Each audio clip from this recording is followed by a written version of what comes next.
À plus de 10 km au nord de Goma, Wake Up for Your Rights, une organisation œuvrant pour la promotion de l'éducation aux droits de l'homme, a mené une enquête à Kanyaruchinya en territoire de Nyiragongo, dans les camps des sinistrés de l'éruption volcanique du 22 mai dernier, où les besoins socio-économiques grimpent au quotidien et où plusieurs femmes croupissent dans une misère sans précédent. C'est pourquoi cette organisation a mené un plaidoyer en leur faveur auprès des derniers décideurs.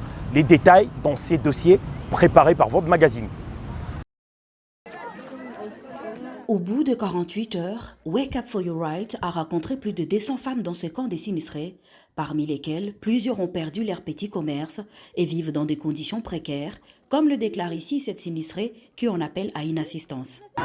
Mbona tulikuwa tunachuruza, tunapata gesi tutakulisha majamaa zetu, vitu vyote vinarungura, sasa tunakuwa masheke tutaenda iba hayetu. Si Mungu atupatie mtetezi wa kwenda kutetea kubwa si wachuruzi, umwata baturudishia ufahamu kitu kidogo. Au cours d'une séance de restitution au sein de la maison de la femme de Goma, Wake Up for Your Rights a présenté à ses invités le résultat de son enquête menée aux côtés de ces femmes.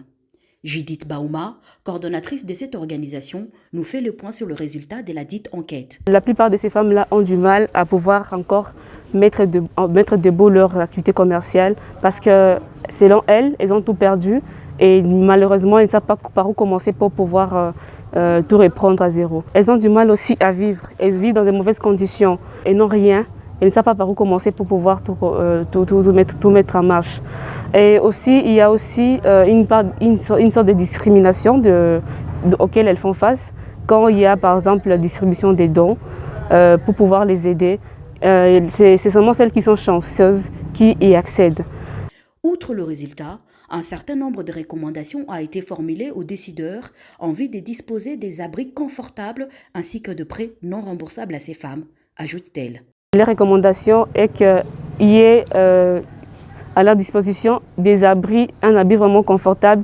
Il y a aussi des recommandations de pouvoir mettre à leur disposition un prêt non remboursable pour pouvoir les aider à bien mener les activités commerciales et aussi faire des différents dons pour pouvoir les aider aussi à subvenir aux besoins auxquels elles ont du mal à subvenir parce que elles se trouvent, par exemple, quand elles doivent vendre, leur revenu est vraiment faible. Du coup, elles ne savent pas si elles doivent nourrir leur famille ou bien continuer encore acheter de nouvelles choses pour pouvoir renforcer leur vie.